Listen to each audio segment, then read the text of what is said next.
दोस्तों इस वीडियो में हम लोग बायोलॉजी के कुछ क्वेश्चंस को प्रैक्टिस करने वाले हैं। सबसे पहले अपना क्वेश्चन है, देखो, in which of the following group of plant seed formation take place. Plant का एक ऐसा ग्रुप हमको बताना है जिसमें सीड का फॉर्मेशन होता हो। टेरिडोफाइट्स, जिम्नोस्पर्म, एंजियोस्पर्म और ब्रायोफाइट। तो सीड का फॉर्मेशन होता है जिम्नोस्पर्म एंड एंजियोस्पर्म में। बी सी यहाँ पे दे रखा है ऑप्शन हमको दूसरे में, तो अपना आंसर हो जाएगा यहाँ पे बी। ए बी सी ये हो जाएगा गलत। टेरिडोफाइट में सीड का फॉर्मेशन नहीं होता, तो ए यहाँ को दे रखा है हमको ऑप्शन ए में, तो ए की वजह से ये गलत हो जाएगा ऑप्शन फर्स्ट। ऑल वैसे नहीं होने का, ओनली सी गलत हो जाएगा क्योंकि बी में जिम्नोस्पर्म दे रखा है। जिम्नोस्पर्म में भी सीड का फॉर्मेशन होता है। हमसे पूछा गया है कि प्लांट का ऐसा ग्रुप जिसमें सीड का फॉर्मेशन होता हो, तो सीड का फॉर्मेशन जिम्नो में होता है और एंजियो में होता है। जिम्नो एंजियो बी सी, अपना आंसर हो जाएगा यहाँ पे बी। ये लिखा हुआ है यहाँ पे, देखो, सीड बीरिंग प्लांट को बोला जाता है स्पर्मेटोफाइटा। सीड बीरिंग प्लांट के एग्जाम्पल है जिम्नोस्पर्म, एंजियोस्पर्म। नेक्स्ट क्वेश्चन है, here a figure of dicot stem. यहाँ पे हमको डाइकोट स्टेम का ही फिगर दिखा रखा है और हमको पूछा गया है कि एक्स यहाँ पे क्या रिप्रेजेंट कर रहा है। Primary phloem, secondary xylem, primary xylem. तो अपना आंसर हो जाएगा यहाँ पे प्राइमरी फ्लोएम। एक्स यहाँ पे क्या रिप्रेजेंट कर रहा है, प्राइमरी फ्लोएम को। आंसर हो जाएगा यहाँ पे पहला, प्राइमरी फ्लोएम। आंसर होगा यहाँ पे पहला, एक्स यहाँ पे रिप्रेजेंट कर रहा है प्राइमरी फ्लोएम को। नेक्स्ट क्वेश्चन है, which of the following cell do not have nucleus at maturity. Maturity पे कौन सी सेल में न्यूक्लियस नहीं पाया जाता। मैच्योर इराथोसाइट्स में, सी ट्यूब सेल में, बोथ 1 and 2 दोनों में, इराथोसाइट एंड सी ट्यूब सेल में दोनों में मतलब, और डीएम को दे रखा है लाइसोसोम। तो अपना आंसर हो जाएगा यहाँ पे बोथ 1 and 2। क्वेश्चन में हमसे पूछा गया था कि कौन सी ऐसी सेल है जिसमें मैच्योरिटी में न्यूक्लियस नहीं पाया जाता है, तो इराथोसाइट और सी ट्यूब सेल दोनों में नहीं पाया जाता, तो इस वजह से अपना आंसर हो जाएगा बोथ 1 and 2। आंसर होगा यहाँ पे थर्ड। ये लिखा हुआ यहाँ पे, देखो, सी ट्यूब सेल्स इन्यूक्लिएटेड होती है और mature erythrocyte contain no any cell organelle like mitochondria and nucleus. Next question में हमसे पूछा गया है, कोकोनट का जो वाटर है और एडिबल पार्ट जो है कोकोनट का, ये किसके इक्विवेलेंट होता है। मेसोकार्प के, एम्ब्रियो के, एंडोस्पर्म के या फिर एंडोकार्प के। कोकोनट का वाटर और एडिबल पार्ट है कोकोनट का, ये इक्विवेलेंट होता है एंडोस्पर्म के। आंसर होगा यहाँ पे एंडोस्पर्म थर्ड। ये लिखा हुआ है यहाँ पे, जो कोकोनट का वाटर है और एडिबल पार्ट है कोकोनट का, ये इक्विवेलेंट है एंडोस्पर्म के। नेक्स्ट क्वेश्चन है असर्शन रीजन वाला। असर्शन में हमको दे रखा है all enzyme are not protein. सभी एंजाइम प्रोटीन नहीं है, असर्शन बिल्कुल सही दे रखा है। रीजन में हमको बता रखा है there are some nucleic acid that behave like enzyme. कुछ न्यूक्लिक एसिड है जो एंजाइम की तरह भी बिहेव करते हैं, तो रीजन बिल्कुल सही दे रखा है और ये असर्शन को एक्सप्लेन भी कर रहा है। इस वजह से अपना आंसर क्या हो जाएगा यहाँ पे, both assertion and reason are correct और reason is the correct explanation of the assertion. Answer होगा यहाँ पे फोर्थ। आंसर हो जाएगा यहाँ पे फोर्थ। ये लिखा हुआ यहाँ पे, बोथ असर्शन और रीजन आर द करेक्ट और reason is the correct explanation of the assertion. Answer होगा फोर्थ। सारे के सारे एंजाइम प्रोटीन नहीं है, कुछ न्यूक्लिक एसिड भी है, जो कुछ न्यूक्लिक एसिड ऐसे होते हैं जो बिहेव करते हैं एंजाइम की तरह। नेक्स्ट क्वेश्चन है, in oocyte of some vertebrate which stage can last for month and year. Vertebrate की oocytes में कौन सी स्टेज को कुछ मंथ तक और ईयर तक देखा जा सकता है। ऑप्शन ए में दे रखा है डिप्लोटिन स्टेज, बी में दे रखा है पेकार्टिन, सी में डाइकाइनेसिस और डी में हमको दे रखा है लेप्टोटिन। तो वर्टिब्रेट की oocyte में कौन सी स्टेज को कुछ मंथ तक ईयर तक देखा जा सकता है, डिप्लोटिन स्टेज को। आंसर होगा यहाँ पे पहला। ये लिखा हुआ यहाँ पे, in oocyte of some vertebrate diplotene can last for month and year. Vertebrate की oocyte में कौन सी स्टेज को देखा जा सकता है मंथ तक ईयर तक, डिप्लोटिन को। नेक्स्ट क्वेश्चन है, recombination is complete in which phase of meiosis.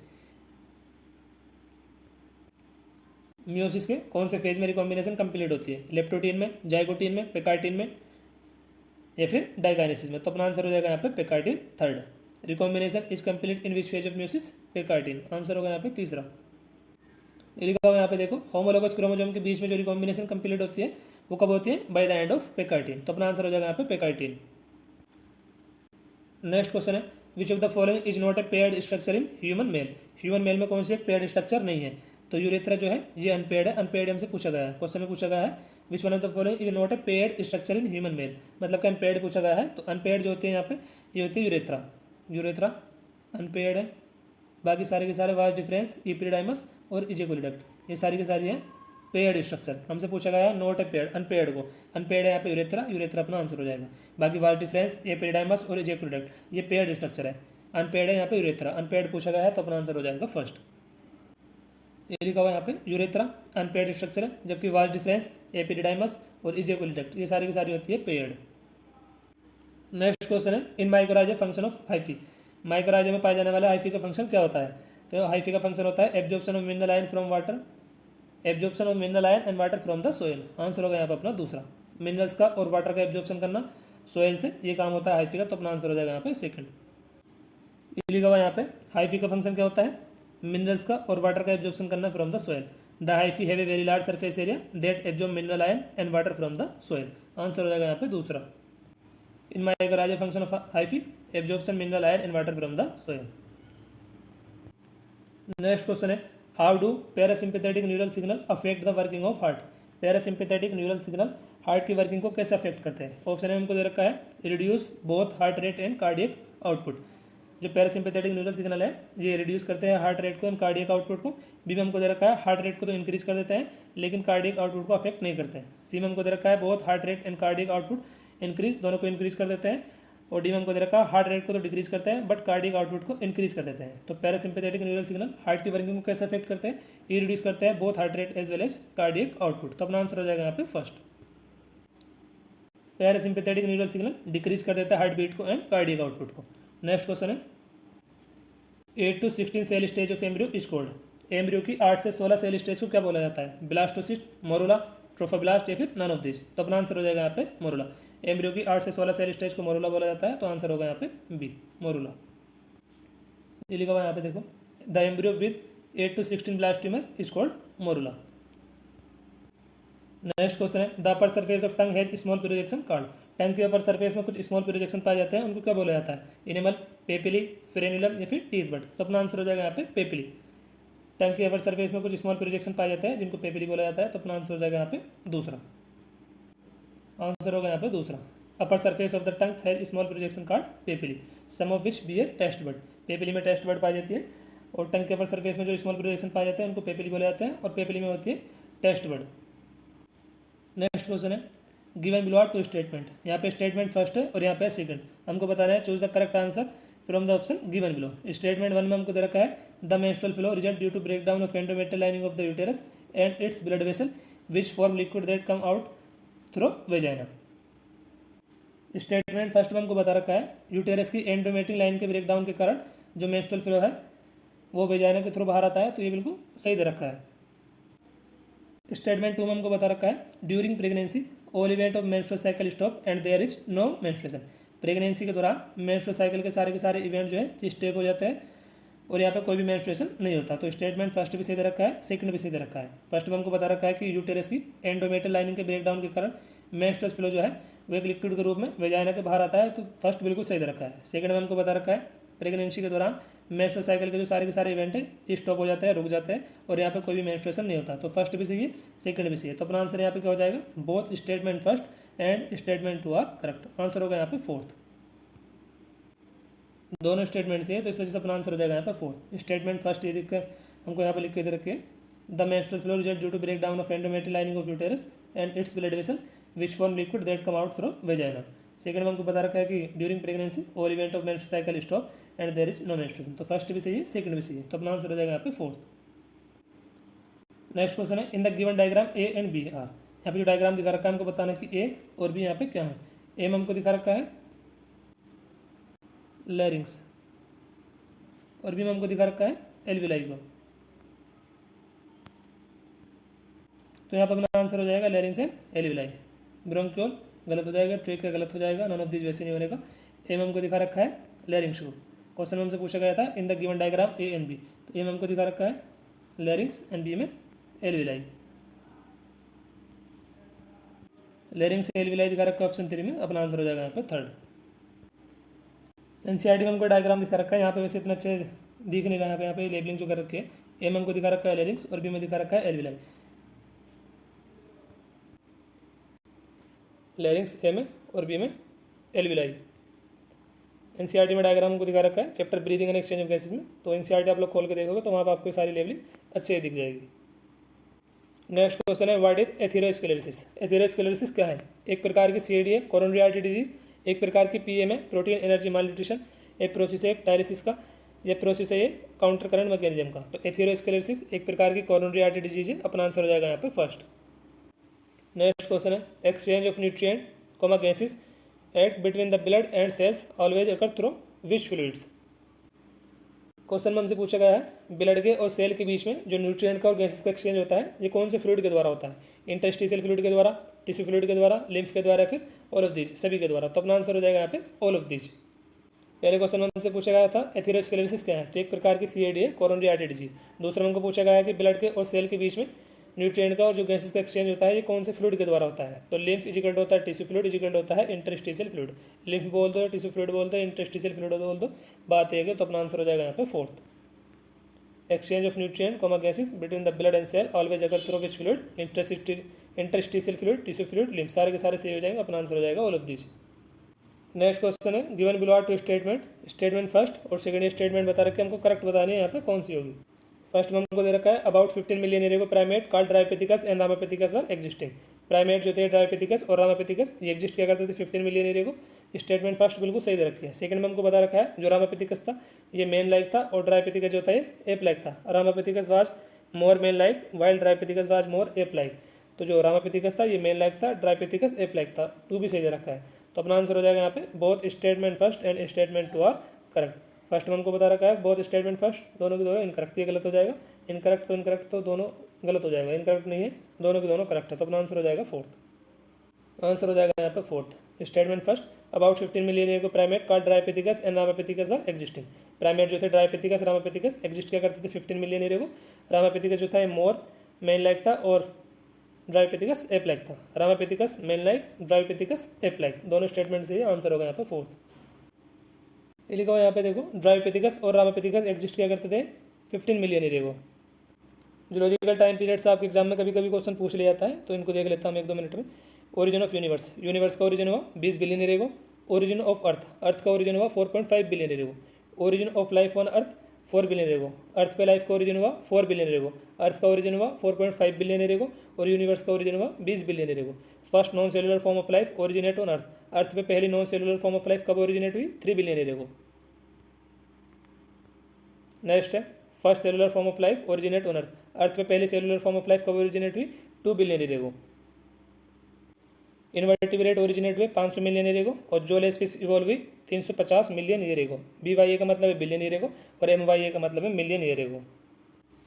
Seaweed और कुछ प्लांट एग्जिस्टेंस में 320 मिलियन ईयर को। फिश लाइक रेप्टाइल जिसका नाम है इक्थियोसोरस ये इवॉल्व हुआ 200 मिलियन ईयर को। डायनासोर डिसअपियर हो गया था अर्थ से 65 मिलियन ईयर को। और प्राइमेट ड्रायोपिथिकस और रामापिथिकस ये एग्जिस्ट क्या करते थे 15 million year ago. Man like primate walk in East Africa, East Africa में मेन लाइक प्राइमेट कब रहा करता था 3 से 4 million year ago. Australopithecus lived in East African grassland 2 million year ago. Australopithecus East Africa के ग्रासलैंड में कब रहा करता था 2 मिलियन ईयर को। और main like primate east Africa में रहा करते थे 3 से 4 मिलियन ईयर को। और ड्रायोपिथिकस रामापिथिकस एग्जिस्ट क्या करते थे 15 मिलियन ईयर को। जावा मैन होमो इरेक्टस ये एग्जिस्ट क्या करता था 1.5 मिलियन ईयर को। और निएंडरथल मैन ईस्ट और सेंट्रल एशिया में रहा करता था 1 लाख से 40,000 ईयर को। मॉडर्न होमोसेपियंस पैदा हुआ ड्यूरिंग आइस एज 75,000 से 10,000 ईयर को। मॉडर्न होमोसेपियंस का पैदा हुआ है 75,000 से लेकर 10,000 ईयर को। प्री हिस्टोरिक के बाद डेवलप हुई 18,000 ईयर को। और एग्रीकल्चर एंड ह्यूमन सेटलमेंट ये कभी स्टार्ट हुआ 10,000 ईयर को। BYA और MYA मैंने आपको बता दिया, BYA का मतलब है बिलियन ईयर को, MYA million year ago. Next question है इन हमार हार्ट 2 प्रॉब्लम आर क्रिएट, यदि हमारे हार्ट में 2 प्रॉब्लम क्रिएट हो जाए। फर्स्ट में हमको बता रखा है first in heart stop beating, पहले में तो हार्ट जो है वो धड़कना बंद कर रहा है। और दूसरे में क्या बता रखा है हमको heart muscle is suddenly damage, दूसरे में बता रखा है कि जो हार्ट की मसल है वो सडनली डैमेज हो जाती है। This problem of heart are respectively, ये जो प्रॉब्लम है पहले में हार्ट स्टॉप कर रहा है बीटिंग, दूसरे में जो हार्ट की मसल है वो सडनली डैमेज हो रही है। तो ये बतानी है जो दोनों की दोनों प्रॉब्लम है क्या होंगे respectively, cardiac arrest, heart attack, cardiac arrest, heart fail या फिर कार्डियक हार्ट फेल और हार्ट अटैक। तो पहले में क्या दिखा रखा है हमको first in heart stop beating, heart धड़कना बंद कर रहा है पहले में, तो ये होता है कार्डियक अरेस्ट के दौरान। और दूसरे में बता रखा है कि जो हार्ट की मसल है सडनली डैमेज हो रही है, तो हार्ट की मसल डैमेज होती है हार्ट अटैक में। तो अपना आंसर हो जाएगा cardiac arrest and heart attack first. ये लिखा हुआ है यहाँ पे कार्डियक अरेस्ट में when the heart stop beating, heart धड़कना बंद कर देता है बीट करना। और दूसरे में बता रखा है हार्ट अटैक को when the heart muscle is suddenly damage, heart की मसल यहाँ पे डैमेज हो जाती है हार्ट अटैक के दौरान। और कार्डियक अरेस्ट में heart stop beating. Next question है which of the following statement is incorrect with reference of nucleopolyhedroviruses. Nucleopolyhedroviruses के बारे में हमको ये स्टेटमेंट दे रखी है, फर्स्ट सेकंड थर्ड फोर हमको बताना है कि यहाँ पे कौन सी इनकरेक्ट है। पहले में हमको दे रखा है न्यूक्लियोपॉलीहाइड्रोवायरसिस जो है इनको यूज कराता है बायोलॉजिकल कंट्रोल एजेंट के रूप में, तो ये बिल्कुल सही दे रखा है, ऑप्शन ए जो दे रखा है। दूसरा हमको बता रखा है अटैक करता है इंसेक्ट पे और अदर आर्थ्रोपोड पे, तो ये भी सही दे रखा है, ये भी सही दे रखा है। दूसरा स्पीसीज स्पेसिफिक होता है और नैरो स्पेक्ट्रम होता है, ये भी सही दे रखा है।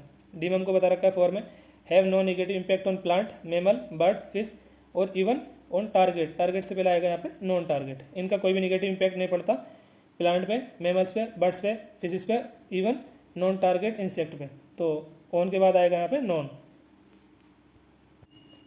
लिखा हुआ यहाँ पे जो न्यूक्लियर पॉलीहेड्रोवायरसेस होते हैं ये अटैक करते हैं इंसेक्ट पर, अदर आर्थ्रोपोड में। स्पीसीज स्पेसिफिक होता है और नैरो स्पेक्ट्रम होता है।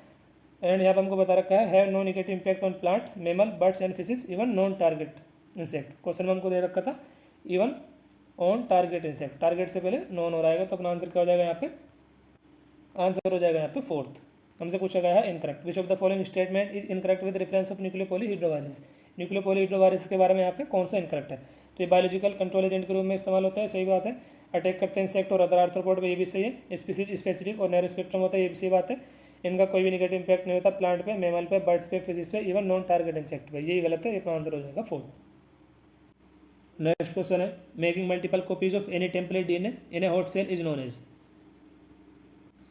क्वेश्चन में हमसे पूछा गया है होस्ट सेल में किसी टेम्पलेट डीएनए की मल्टीपल कॉपीज बनाना क्या कहलाता है, रेप्लिकेशन, ट्रांसक्रिप्शन, रिवर्स ट्रांसक्रिप्शन या फिर क्लोनिंग। तो अपना आंसर हो जाएगा यहाँ पे फोर्थ। होस्ट सेल में किसी टेम्पलेट डीएनए की मल्टीपल कॉपीज बनाना क्या कहलाता है, क्लोनिंग। आंसर हो जाएगा यहाँ पे फोर्थ। किसी टेम्पलेट डीएनए की मल्टीपल कॉपीज बनाना होस्ट ऑर्गेनिज्म में क्या कहलाता है, क्लोनिंग। नेक्स्ट क्वेश्चन है which of the following statement is correct for adipose tissue. Adipose tissue के बारे में यहाँ पे कुछ स्टेटमेंट दी गई है, first, second, third and fourth. हमको बताना है यहाँ पे कौन सा करेक्ट। फर्स्ट में हमको दे रखा है एडिपोज टिश्यू ये एक प्रकार का कनेक्टिव टिश्यू है, बिल्कुल सही बात है। A type of loose tissue, adipose tissue loose tissue का एक टाइप है, ये भी सही दे रखा है। फैट स्टोरिंग टिश्यू ये भी सही दे रखा है, अपना आंसर हो जाएगा यहाँ पे ऑल ऑफ दिस, फोर्थ। तीन टाइप बता रखे हैं हमको कनेक्टिव टिश्यू के एनसीईआरटी में, पहला है लूज कनेक्टिव टिश्यू, दूसरा है डेंस कनेक्टिव टिश्यू और तीसरा हमको बता रखा है specialise connective tissue. Specialise connective tissue इसके एग्जांपल हो जाएगा ब्लड बोन एंड कार्टिलेज, और लूज कनेक्टिव टिश्यू इसके एग्जांपल से एरुलर एंड एडिपोज, दोनों कहाँ पे प्रेजेंट होता है, beneath the skin. Dense connective tissue के भी दो टाइप्स हैं, dense regular and dense irregular. Dense irregular का एग्जांपल हो जाएगा स्किन, और डेंस रेगुलर में आ जाएगा टेंडन, लिगामेंट। टेंडन का काम होता है मसल को बोन से जोड़े रखना, एंड बोन टू बोन कौन जोड़े रखता है, लिगामेंट। तीन प्रकार के कनेक्टिव टिश्यू बता रखा है हमको एनसीईआरटी में, पहला है लूज कनेक्टिव टिश्यू, दूसरा है डेंस कनेक्टिव टिश्यू, तीसरा बता रखा है specialise connective tissue. Specialise connective tissue के एग्जांपल से blood bone and cartilage. Dense connective tissue इसके दो प्रकार है, dense regular, dense irregular. Dense irregular का एग्जांपल है स्किन, और डेंस रेगुलर के एग्जांपल है टेंडन और लिगामेंट। टेंडन का काम है मसल को बोन से जोड़े रखना, और लिगामेंट का काम है बोन को बोन से जोड़े रखना। लूज कनेक्टिव टिश्यू इसमें आ जाएगा एरुलर एंड एडिपोज, दोनों कहाँ पे प्रेजेंट होते हैं, बीनीथ द स्किन, स्किन के नीचे। नेक्स्ट क्वेश्चन है transplantation of tissue organ failed often due to non acceptance by patient body, which type of immune response is responsible for such rejection. हमसे पूछा है कि ग्राफ्ट रिजेक्शन के लिए कौन सा इम्यून रेस्पॉन्स रेस्पॉन्सिबल है। फर्स्ट हमको दे रखा है cell mediated immune response, B में दे रखा है humoral immune response, physiological immune response या फिर ऑटो इम्यून रेस्पॉन्स। तो ग्राफ्ट रिजेक्शन के लिए कौन सा इम्यून रेस्पॉन्सिबल है, सेल मेडेड इम्यून रेस्पॉन्स। अपना आंसर हो जाएगा यहाँ पे पहला। नेक्स्ट क्वेश्चन में हमसे पूछा गया है malt mucosal associate lymphoid tissue human body में लिम्फोइड टिश्यू का कितना परसेंटेज बनाता है, 20, 70, 10 या फिर 50। तो अपना आंसर हो जाएगा 50%। MALT constitute about 50% of the lymphoid tissue in the human body. Mucosal associate lymphoid tissue human body में लिम्फोइड टिश्यू का 50% बनाता है, तो अपना आंसर हो जाएगा यहाँ पे डी। देखो क्वेश्चन हमसे 2017 में पूछा गया है और ये फिर 2019 में आया गया है। Which of the following immune response is responsible for rejection of kidney graft. Graft reaction के लिए कौन सा इम्यून रेस्पॉन्स है रेस्पॉन्सिबल है, तो अभी हमने आंसर करा इसका cell mediated immune response. Autoimmune response गलत हो जाएगा, ह्यूमरल गलत हो जाएगा, इन्फ्लेमेटरी गलत हो जाएगा। ग्राफ्ट रिएक्शन के लिए कौन सा इम्यून रेस्पॉन्स रेस्पॉन्सिबल है, cell mediated immune response. Answer होगा यहाँ पे ए। नेक्स्ट क्वेश्चन है which one of the following is heterosporous. Heterosporous pteridophyte का एग्जांपल हमको बताना है यहाँ पे कौन सा है, एडियंटम, डायप्टेरिस, इक्विसिटम या फिर साल्विनिया। तो एनसीईआरटी में हमको बता रखा है सिलेजिना एंड साल्विनिया। सिलेजिनल ऑप्शन में दे रखा, साल्विनिया दे रखा, अपना आंसर हो जाएगा यहाँ पे डी। नेक्स्ट क्वेश्चन है सेलेक्ट द मिसमैच। मिसमैच को बताना है यहाँ पे कौन सा मिसमैच। साइकस एक डायोसिस प्लांट है, तो ये बिल्कुल सही दे रखा है, जो पहला वाला मैचिंग है। नेक्स्ट में हमको बता रखा है साल्विनिया हिट्रोस्पोरस टेरिडोफाइट है, ये भी सही दे रखा है हमको। इक्विसिटम होमोस्पोरस है, ये भी सही दे रखा है। पाइनस में हमको लिख के देते हैं डायोसिस प्लांट, पाइनस एग्जाम्पल एक मोनोसिस प्लांट का। तो अपना आंसर क्या हो जाएगा, यहाँ पर हमसे पूछा गया है कौन सा मिसमैच है, मिसमैच है डी। तो अपना आंसर हो जाएगा यहाँ पे डी। साइकस डायोसिस प्लांट है, बिल्कुल सही बात है। साल्विनिया हिट्रोस्पोरस टेरिडोफाइट है, इक्विसिटम होमोस्पोरस टेरिडोफाइट है, तो बी सी सही दे रखा है। मिसमैच यहाँ पे हमको दे रखा है डी। पाइनस डायोसिस नहीं, मोनोसिस प्लांट का एग्जाम्पल है, तो आंसर हो जाएगा यहाँ पे डी। नेक्स्ट क्वेश्चन है artificial system of classification was first use by. Artificial system classification के बारे में बताया था कैरोलस लिनेस ने, अपना आंसर हो जाएगा ए। ये लिखा हुआ यहाँ पे देखो, artificial system of classification was given by Carolus Linnaeus. Carolus Linnaeus ने two kingdom system of classification के बारे में भी बताया था, और बाइनोमियल नोमेनक्लेचर के बारे में भी केयरलेस लीनियस ने बताया था। सिस्टम नेचुरल एक बुक थी जो इनके द्वारा लिखी गई थी। तो 3-4 पॉइंट है केयरलेस लीनियस के ऊपर, कोई सा भी क्वेश्चन आ सकता है, तो आप लोग ध्यान रखोगे। बाइनोमियल नोमेनक्लेचर के बारे में बताया केयरलेस लीनियस ने। Two kingdom system of classification के बारे में बताया केयरलेस लीनियस ने। सिस्टम नेचुरल जो बुक है ये इनके द्वारा लिखी गई है। और आर्टिफिशियल सिस्टम क्लासिफिकेशन के बारे में बताया है केयरलेस लीनियस ने।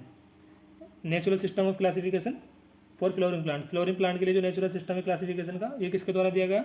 बेंथम एंड हुकर के द्वारा, George Bentham and Joseph Dalton Hooker के द्वारा। 5 kingdom system of classification R H. Whittaker के द्वारा दिया गया 1969 में। अर्लीस्ट क्लासिफिकेशन के बारे में बताया था एरिस्टोटल ने, और एरिस्टोटल ने सबसे पहले प्लांट को और एनिमल को बायोलॉजिकली क्लासीफाई भी किया था।